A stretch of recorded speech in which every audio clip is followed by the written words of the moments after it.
오늘 저는 여러분께 한 가지 질문을 드리고 싶습니다. 지금 당신은 행복하십니까? 이 질문이 왜 이렇게 대답하기 어려운지 아십니까? 우리는 평생을 달려왔습니다. 가족을 위해, 자식을 위해, 사회가 요구하는 역할을 위해 쉼 없이 걸어왔습니다. 그런데 60대가 되고 은퇴를 하고 문득 거울 앞에 섰을 때 이런 생각이 듭니다. 나는 누구인가? 나는 무엇을 위해 살았는가? 통계청 자료에 따르면 한국의 60대 이상 중 절반 이상이 우울감을 경험한다고 합니다. 자녀들은 독립했고 배우자와는 대화가 끊긴 지 오래입니다. 몸은 예전 같지 않고 사회는 우리를 노인이라는 범주에 가둡니다. 하지만 여러분, 저는 오늘 이런 현실 앞에서 절망하자고 이 자리에 선 것이 아닙니다.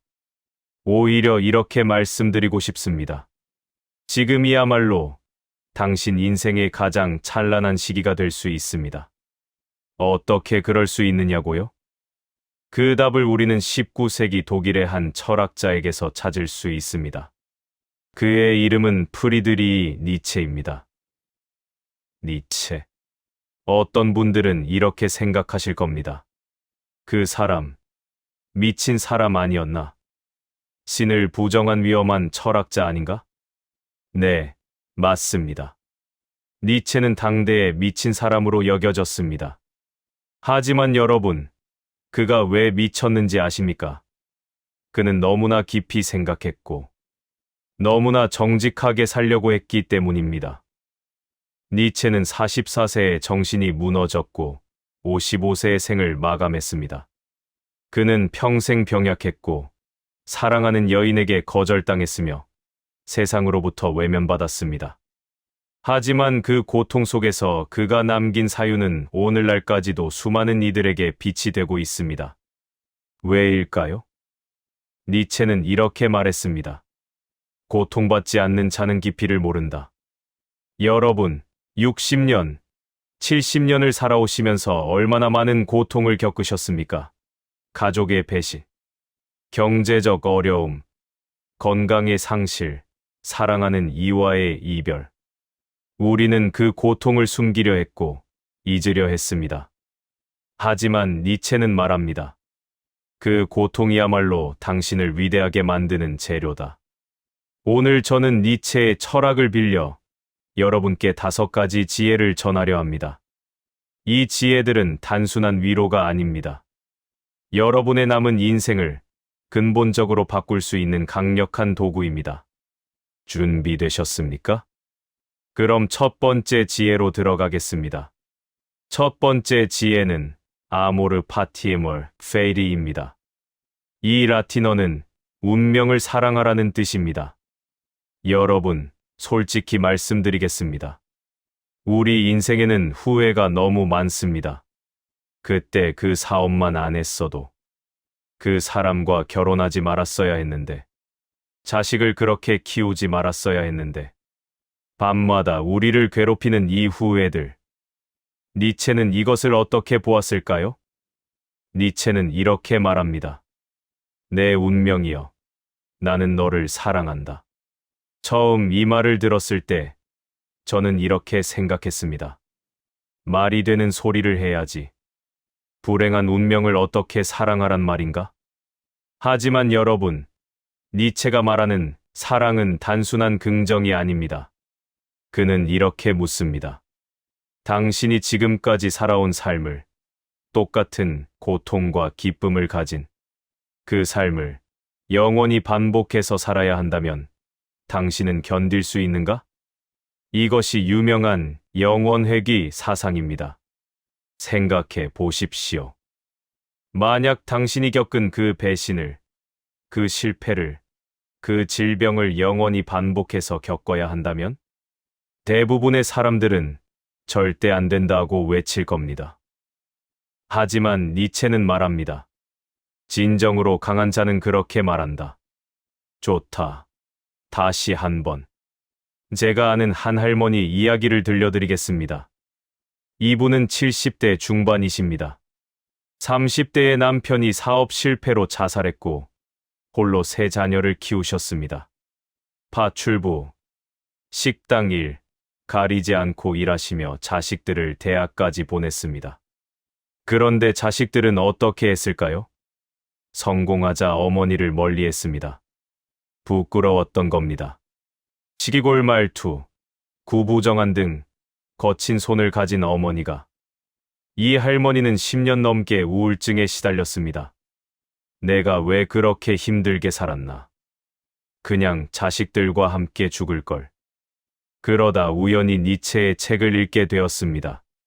그리고 깨달았습니다. 내가 겪은 고통이 나를 이렇게 강하게 만들었구나. 내가 살아낸 그 시간들이 없었다면 지금의 나는 없었구나. 그분은 이제 자서전을 쓰고 계십니다. 제목이 무엇인지 아십니까? 나는 내 운명을 사랑한다. 여러분께 실천 방법을 알려드리겠습니다. 첫째, 후회 목록을 만드십시오. 평생 후회했던 일들을 종이에 적으십시오. 그리고 그 옆에 이렇게 적으십시오. 이 일이 나에게 무엇을 가르쳐 주었는가? 실패한 사업은 당신에게 겸손을 가르쳤습니다. 배신당한 경험은 당신에게 진짜 사람을 보는 눈을 주었습니다. 질병은 당신에게 건강의 소중함을 깨닫게 했습니다. 둘째, 매일 아침 거울을 보며 이렇게 말하십시오. 나는 내 운명을 사랑한다. 내가 겪은 모든 것이 나를 만들었다. 처음엔 거짓말처럼 느껴질 겁니다. 하지만 한 달, 2달 지나면 당신은 깨닫게 될 것입니다. 당신의 삶 전체가 하나의 완벽한 예술 작품이었다는 것을. 이 문장은 꼭 기억하십시오. 니체는 이렇게 말했습니다. 살아야 할 이유를 아는 사람은 어떤 상황도 견딜 수 있다. 여러분의 지난 삶, 그 모든 고통과 기쁨이 바로 당신이 살아야 할 이유입니다. 그것을 사랑하십시오. 그때 비로소 당신은 자유로워집니다. 자, 이제 두 번째 지혜로 넘어가겠습니다. 두 번째 지혜는 망치로 철학하기입니다. 이것은 니체의 저서 우상의 황혼에서 나온 표현입니다. 여러분, 우리는 평생 무언가에 갇혀 살았습니다. 부모는 이래야 한다. 자식은 저래야 한다. 나이 들면 조용히 살아야 한다. 체면을 지켜야 한다. 이 모든 것들이 우리를 올가맨 감옥이었습니다. 니체는 이렇게 말합니다. 망치를 들어라. 그리고 당신이 신성하다고 믿었던 모든 것을 두드려라. 텅 빈 소리가 난다면 그것은 우상이다. 부숴버려라. 구체적으로 말씀드리겠습니다. 한국 사회에서 가장 강력한 우상은 무엇일까요? 바로 효입니다. 오해하지 마십시오. 저는 효를 부정하는 것이 아닙니다. 하지만 효라는 이름으로 우리가 얼마나 많은 것을 포기했는지 생각해 보십시오. 어떤 분은 평생 하고 싶었던 그림을 포기했습니다.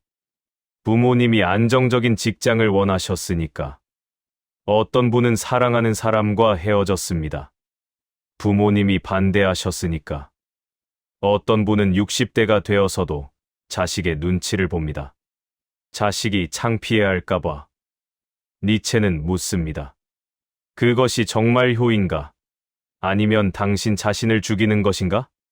진정한 효는 무엇일까요? 니체의 관점에서 보면 진정한 효는 자신의 삶을 찬란하게 사는 것입니다. 왜냐하면 그것이 부모님이 진정으로 원하셨던 것이기 때문입니다. 부모님은 당신이 고통받기를 원하지 않으셨습니다. 당신이 자신의 삶을 온전히 살기를 원하셨습니다. 또 하나의 강력한 우상이 있습니다. 바로 체면입니다. 제가 만난 한 할아버지는 이런 말씀을 하셨습니다. 평생 체면 때문에 살았어. 회사에서도 체면, 친구들 앞에서도 체면, 자식들 앞에서도 체면. 그런데 은퇴하고 보니까 체면이 뭐가 남았나? 아무것도 없어. 나는 뭐가 남았나? 여러분, 체면이 무엇입니까?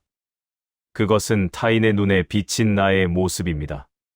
내가 아닌 남들이 원하는 내가 되려는 몸부림입니다. 니체는 이렇게 말합니다. 타인의 눈으로 자신을 보는 자는 자신의 눈을 잃은 자다. 60대가 되면 무엇이 좋은지 아십니까? 이제 체면을 내려놓을 수 있다는 것입니다. 하고 싶었던 춤을 추십시오. 입고 싶었던 옷을 입으십시오. 하고 싶었던 말을 하십시오. 나이 들어서 그게 뭐 하는 짓이야? 이렇게 말하는 사람들이 있을 겁니다. 하지만 니체는 묻습니다. 그 사람들은 당신의 삶을 대신 살아줄 건가? 아닙니다. 당신의 삶은 오직 당신의 것입니다. 그렇다면 어떻게 이 우상들을 부술 수 있을까요? 첫 번째 단계 인식하기. 당신을 묶고 있는 것이 무엇인지 정확히 인식하십시오. 종이에 적으십시오. 나는 무엇이 두려운가? 나는 누구의 눈치를 보고 있는가? 나는 무엇을 해야 한다고 믿어왔는가? 두 번째 단계 의문하기. 그것이 정말 진실인지 의문을 제기하십시오. 자식이 성공해야 내가 행복하다. 정말 그런가요? 나이 들면 조용히 살아야 한다. 누가 그렇게 정했나요? 체면을 잃으면 끝이다. 정말 그럴까요? 세 번째 단계 작은 반항. 작은 것부터 시작하십시오. 평소 하지 않던 옷을 입어보십시오. 가고 싶었던 곳에 혼자 가보십시오. 자식에게 안 돼라고 말해보십시오. 처음엔 두려울 겁니다. 손이 떨릴 겁니다. 하지만 그 순간을 견뎌내십시오. 그리고 깨닫게 될 것입니다. 아, 세상은 무너지지 않는구나. 오히려 나는 더 자유로워지는구나. 니체는 말합니다. 진정한 자유는 자신만의 가치를 창조하는 것이다. 여러분, 이제 당신만의 가치를 만드십시오. 남이 정해준 틀에서 벗어나십시오. 이 문장을 기억하십시오. 당신이 진정으로 두려워해야 할 것은 죽음이 아니라 한 번도 제대로 살아보지 못한 채 죽는 것이다. 세 번째 지혜로 넘어가겠습니다. 세 번째 지혜는 초인벌맨시키입니다. 이 말을 들으면 많은 분들이 오해합니다. 아, 슈퍼맨 같은 거 말하는 거지. 나이 들어서 무슨 초인이야. 아닙니다. 니체가 말하는 초인은 전혀 다른 의미입니다. 초인이란 어제의 자기 자신을 넘어서는 사람입니다. 남과 비교하는 것이 아닙니다. 어제의 나와 오늘의 나를 비교하는 것입니다. 니체는 이렇게 말합니다. 인간은 극복되어야 할 존재다. 너희는 인간을 극복하기 위해 무엇을 했는가? 우리 사회는 노년을 쇠퇴의 시기로 봅니다. 이제 다 늙었어. 할 수 있는 게 없어. 하지만 니체는 정반대로 말합니다. 인생의 마지막 단계야말로 완성의 단계다. 생각해 보십시오. 60년, 70년을 살아오며 당신은 무엇을 얻었습니까? 지혜를 얻었습니다. 인내를 얻었습니다. 진짜 중요한 것과 중요하지 않은 것을 구분하는 눈을 얻었습니다. 20대는 에너지가 있지만 방향을 모릅니다. 30대는 열정이 있지만 지혜가 부족합니다. 40대, 50대는 바쁩니다. 너무 바빠서 자기 자신을 볼 시간이 없습니다. 하지만 60대는 다릅니다. 이제 당신은 압니다. 무엇이 진짜인지, 무엇을 위해 살아야 하는지. 제가 만난 한 분은 65세에 대학에 입학했습니다. 평생 하고 싶었던 문학 공부를 시작한 것입니다. 주변 사람들이 뭐라고 했을까요? 나이가 몇인데 대학을 가. 이제 편하게 쉬어야지. 하지만 그분은 이렇게 대답했습니다. 나는 어제의 나를 넘어서고 싶습니다. 70세에는 책을 쓰고 싶고 80세에는 강연을 하고 싶습니다. 나는 매일 진화하고 있습니다. 이것이 바로 초인의 정신입니다. 하지만 선생님, 몸이 말을 안 들어요. 아파요. 기력이 없어요. 이런 말씀을 하시는 분들이 많습니다. 니체 자신도 평생 병약했습니다. 두통, 시력 저하, 소화불량. 하루도 편한 날이 없었습니다. 하지만 그는 이렇게 말합니다. 육체의 고통은 정신을 더욱 날카롭게 만든다. 여러분, 초인이 되는 것은 육체적으로 강해지는 것이 아닙니다. 정신적으로 성장하는 것입니다. 오늘 산책을 10분 했다면 내일은 15분 하는 것. 오늘 책을 한 페이지 읽었다면 내일은 2페이지 읽는 것. 오늘 화를 참았다면 내일은 미소로 대답하는 것. 이 작은 초극들이 쌓이고 쌓여 당신은 6개월 후, 1년 후 완전히 다른 사람이 되어 있을 것입니다. 니체는 이런 아름다운 비유를 들었습니다.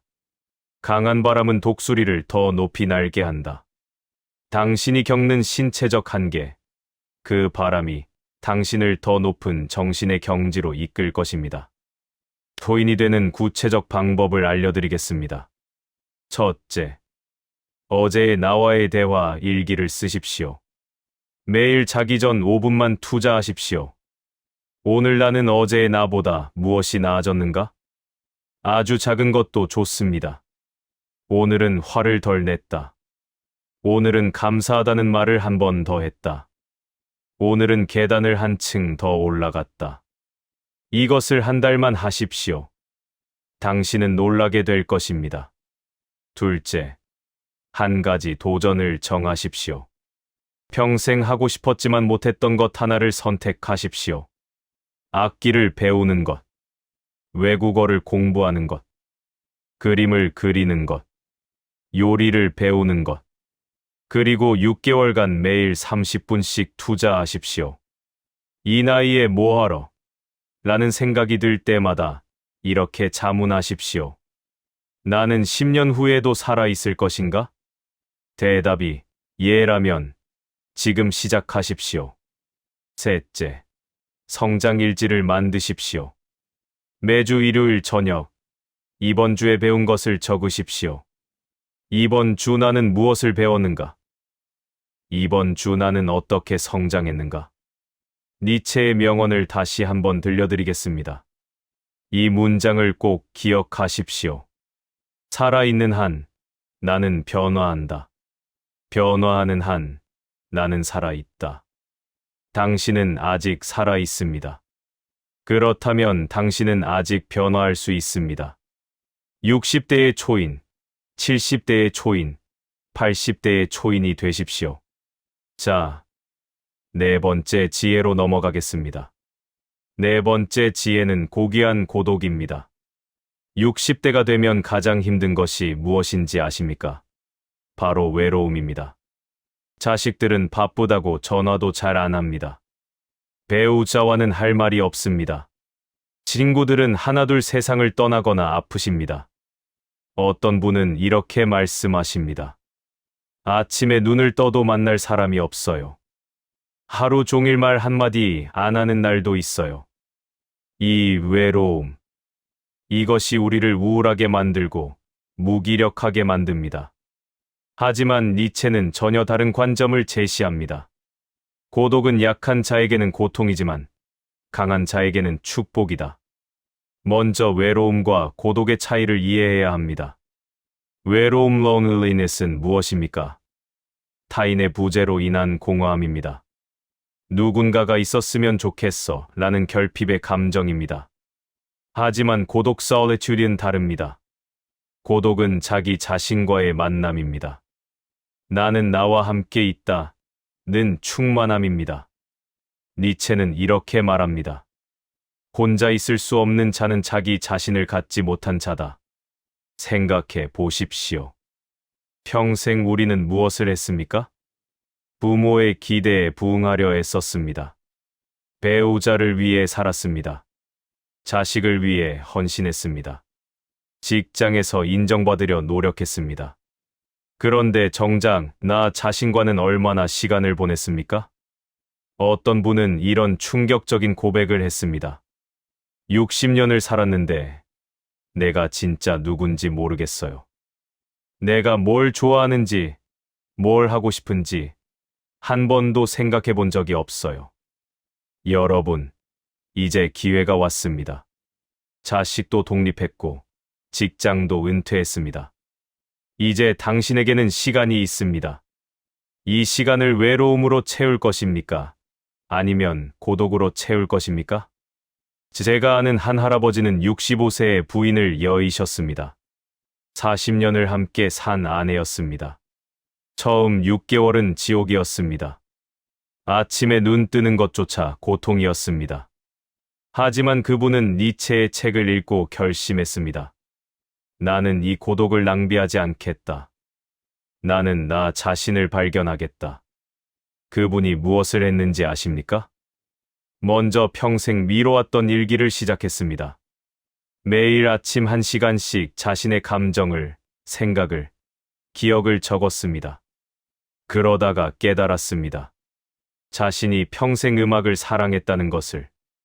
하지만 먹고 살기 바빠서 한 번도 제대로 들어본 적이 없다는 것을. 그래서 시작했습니다. 클래식, 음악 공부를. 매일 2시간씩 음악을 들었습니다. 베토벤, 모차르트, 바. 그리고 1년 후 그분은 작은 음악 감상 모임을 만들었습니다. 같은 처지의 노인들과 함께 음악을 들으며 대화를 나눴습니다. 그분이 제게 한 말씀이 있습니다. 고독 속에서 나는 나를 찾았어요. 그리고 진짜 나를 찾았을 때 비로소 다른 사람들과 진정으로 만날 수 있었어요. 니체가 말한 그대로였습니다. 자기 자신과 함께 있을 줄 아는 자만이 타인과 진정으로 함께할 수 있다. 고독을 즐기는 실천법을 알려드리겠습니다. 첫째, 매일 나만의 시간을 확보하십시오. 아침 30분 또는 저녁 30분. 이 시간만큼은 완전히 혼자 있으십시오. TV를 끄십시오. 핸드폰을 치우십시오. 아무도 방해하지 못하게 하십시오. 그리고 그저 앉아 있으십시오. 아무것도 하지 마십시오. 생각이 흐르는 대로 두십시오. 처음엔 불편할 겁니다. 하지만 일주일만 지나면 이 시간이 하루 중 가장 소중한 시간이 될 것입니다. 둘째, 나를 알아가는 질문을 하십시오. 매주 하나씩 자신에게 질문하고 답을 적으십시오. 나는 무엇을 할 때 가장 행복한가? 나는 어떤 사람이 되고 싶은가? 나의 가장 큰 강점은 무엇인가? 나는 무엇을 남기고 싶은가? 셋째, 고독 취미를 하나 가지십시오. 혼자서 충분히 즐길 수 있는 활동을 선택하십시오. 독서, 그림 그리기, 글쓰기, 음악 감상, 사진 찍기, 정원 가꾸기. 이것은 도피가 아닙니다. 자기 발견입니다. 니체는 이렇게 말했습니다. 이 문장을 기억하십시오. 고독 속에서 나무는 자란다. 고독 속에서 영혼도 자란다. 여러분, 두려워하지 마십시오. 외로움을 고독으로 바꾸십시오.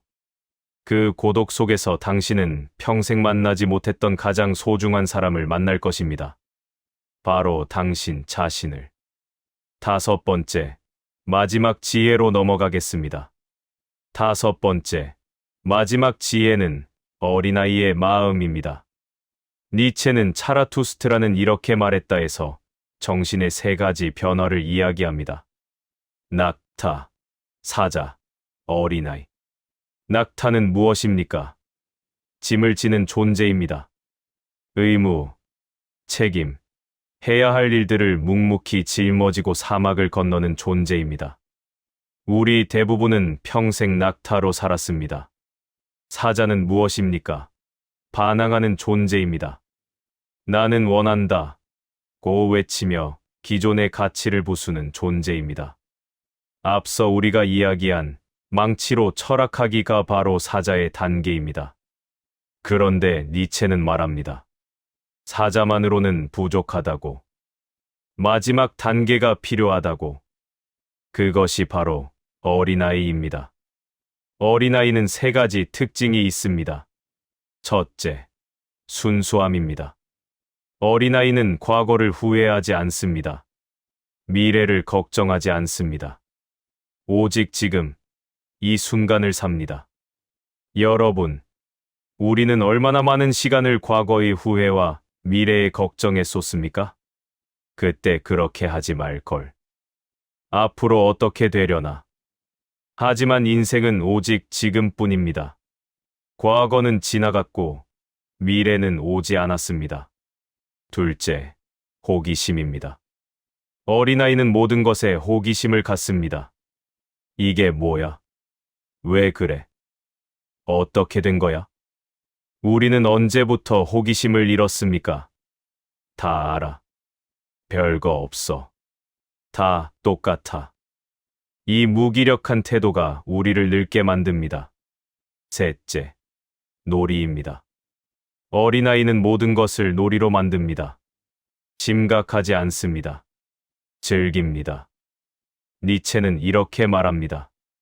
인간은 놀이할 때 가장 인간답다. 여러분, 언제부터 우리는 놀이를 멈췄습니까? 나이가 있는데 놀다니. 할 일이 많은데 어떻게 놀아? 하지만 진실은 이것입니다. 인생 그 자체가 놀이입니다. 심각하게 받아들이면 고통이 되고 놀이로 받아들이면 기쁨이 됩니다. 제가 아는 한 할머니 이야기를 들려드리겠습니다. 이분은 80세에 그림을 시작하셨습니다. 평생 한 번도 붓을 잡아본 적이 없었습니다. 손주들이 뭐라고 했을까요? 할머니, 이제 편히 쉬세요. 그림은 젊은 사람들이나 하는 거예요. 하지만 할머니는 이렇게 대답했습니다. 나는 쉬려고 그림을 그리는 게 아니야. 놀려고 그림을 그리는 거야. 처음엔 서툴렀습니다. 붓을 제대로 잡지도 못했습니다. 물감이 온통 옷에 묻었습니다. 하지만 할머니는 웃으며 말씀하셨습니다. 이게 바로 놀이야. 잘 그리려고 하는 게 아니라 즐기려고 하는 거야. 3년 후, 그 할머니는 지역 문화센터에서 전시회를 열었습니다. 그림들은 기술적으로 완벽하지 않았습니다. 하지만 놀라운 생명력이 있었습니다. 어떤 관람객이 물었습니다. 어떻게 이렇게 자유로운 그림을 그릴 수 있으세요? 할머니는 대답했습니다. 나는 어린아이처럼 그려요. 어린아이는 누가 뭐라고 할까봐 걱정하지 않잖아요. 그냥 즐거워서 그리잖아요. 니체가 말한 그대로였습니다. 어린아이는 순수함이며 망각이며 새로운 시작이다. 어린아이의 마음으로 돌아가는 실천법을 알려드리겠습니다. 첫째, 새로운 것 하나, 규칙을 만드십시오. 매달 한 가지씩 평생 해본 적 없는 것을 하십시오. 가본 적 없는 식당에 가보십시오. 먹어본 적 없는 음식을 먹어보십시오. 들어본 적 없는 음악을 들어보십시오. 읽어본 적 없는 종류의 책을 읽어보십시오. 이 나이에 뭐하러? 라는 생각이 들면 이렇게 자문하십시오. 어린아이라면 어떻게 할까? 어린아이는 망설이지 않습니다. 그냥 합니다. 둘째, 하루 30분 놀이, 시간을 가지십시오. 아무 쓸모없는 것을 하십시오. 종이 접기를 하십시오. 레고를 하십시오. 춤을 추십시오. 노래를 부르십시오. 이게 무슨 도움이 되나? 라는 생각이 들면 그게 바로 놀이입니다. 놀이는 목적이 없습니다. 그 자체가 기쁨입니다. 셋째, 호기심 목록을 만드십시오. 궁금한 것들을 적으십시오. 저 별은 뭐라고 부르지? 저 꽃 이름은 뭐지? 저 음악은 누가 만들었지? 그리고 하나씩 알아가십시오. 인터넷을 검색하고 도서관에 가고 사람들에게 물어보십시오. 넷째, 실패를 즐기십시오. 어린아이는 넘어져도 웃습니다. 다시 일어나서 뜁니다. 우리는 언제부터 실패를 두려워했습니까? 이제 그 두려움을 버리십시오. 새로운 것을 시도하십시오. 서툴러도 괜찮습니다. 실패해도 괜찮습니다. 니체는 이렇게 말했습니다. 이 문장을 꼭 기억하십시오. 춤을 출 수 있는 자만이 하늘을 날 수 있다. 여러분, 춤을 추십시오.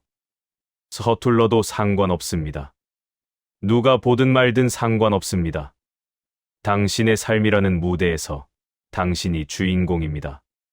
어린아이처럼 놀고, 어린아이처럼 웃고, 어린아이처럼 매 순간을 즐기십시오. 그때 비로소 당신은 진정한 자유를 얻을 것입니다. 자, 이제 결론으로 넘어가겠습니다. 여러분, 우리는 오늘 니체의 5가지 지혜를 함께 살펴보았습니다. 첫째, 아모르 파티 운명을 사랑하라. 당신이 겪은 모든 고통과 기쁨이 당신을 만들었습니다. 그것을 사랑하십시오. 둘째, 망치로 철학하기 낡은 가치관을 부숴라. 체면, 사회적 기대. 당신을 올가매던 감옥에서 벗어나십시오. 셋째, 초인, 자기 초극. 어제의 나를 넘어서는 것. 그것이 진정한 성장입니다. 넷째, 고귀한 고독. 외로움을 고독으로 바꾸십시오. 그 속에서 자신을 발견하십시오. 다섯째, 어린아이의 마음. 순수하게 호기심을 갖고 놀이하듯 사십시오. 니체는 그의 생애 마지막 저서 이 사람을 보라에서 이렇게 썼습니다. 내 공식은 이것이다. 아모르 파티 운명을 사랑하는 것. 어떤 것도 다르기를 원하지 않는 것. 앞으로도, 뒤로도, 영원 속에서도. 여러분, 이 문장의 의미를 아십니까? 이것은 체념이 아닙니다. 포기가 아닙니다. 이것은 가장 강렬한 긍정입니다. 가장 위대한 용기입니다. 당신의 삶, 그 모든 아픔과 실패와 후회를 포함한 그 삶을 다시 살 수 있다면 정확히 똑같이 살겠다고 말할 수 있는 것. 이것이 니체가 우리에게 건네는 도전입니다. 당신은 당신의 삶을 사랑할 수 있는가? 니체는 또 이렇게 말했습니다. 우리는 우리 자신의 삶을 예술 작품으로 만들어야 한다. 여러분, 생각해 보십시오. 예술가는 캔버스에 물감을 칠합니다. 때로는 검은색을, 때로는 붉은색을, 때로는 밝은 노란색을 칠합니다. 어두운 색이 있기에 밝은 색이 빛납니다. 슬픈 선율이 있기에 기쁜 선율이 감동적입니다. 당신의 삶도 마찬가지입니다. 고통이 있었기에 기쁨이 소중합니다. 실패가 있었기에 성공이 달콤합니다. 어둠이 있었기에 빛이 찬란합니다. 당신의 60년, 70년, 80년의 삶. 그것은 미완성 작품이 아닙니다. 그것은 지금 이 순간에도 계속 창조되고 있는 세상의 하나뿐인 걸작입니다. 그리고 가장 중요한 것은 이것입니다. 그 붓을 쥐고 있는 사람은 바로 당신입니다. 남이 아닙니다. 자식도 아닙니다. 사회도 아닙니다. 오직 당신만이 당신의 삶이라는 캔버스에 색을 칠할 수 있습니다. 사랑하는 여러분, 오늘 이 순간부터 당신의 새로운 인생이 시작됩니다. 나이는 숫자일 뿐입니다. 진짜 중요한 것은 당신의 정신입니다. 니체는 44세에 정신이 무너졌지만 그가 남긴 사상은 150년이 지난 지금도 살아 있습니다. 당신은 지금 60대, 70대, 80대일지 모릅니다. 하지만 당신 안에는 여전히 불꽃이 타고 있습니다. 그 불꽃을 끄지 마십시오. 더 밝게 태우십시오. 당신의 운명을 사랑하십시오. 당신을 묶은 사슬을 부수십시오. 어제의 당신을 넘어서십시오. 고독 속에서 자신을 발견하십시오. 어린아이처럼 놀고 웃으십시오. 그리고 기억하십시오. 니체의 이 마지막 문장을. 나는 태양이다. 나는 끝없이 주고, 주고, 또 준다. 그것이 나의 축복이다. 여러분도 태양이 되십시오. 당신의 빛으로 당신 자신을 비추고, 주변 사람들을 비추고, 이 세상을 비추십시오. 당신의 남은 인생이 가장 찬란한 시기가 되기를 진심으로 기원합니다. 여러분, 감사합니다.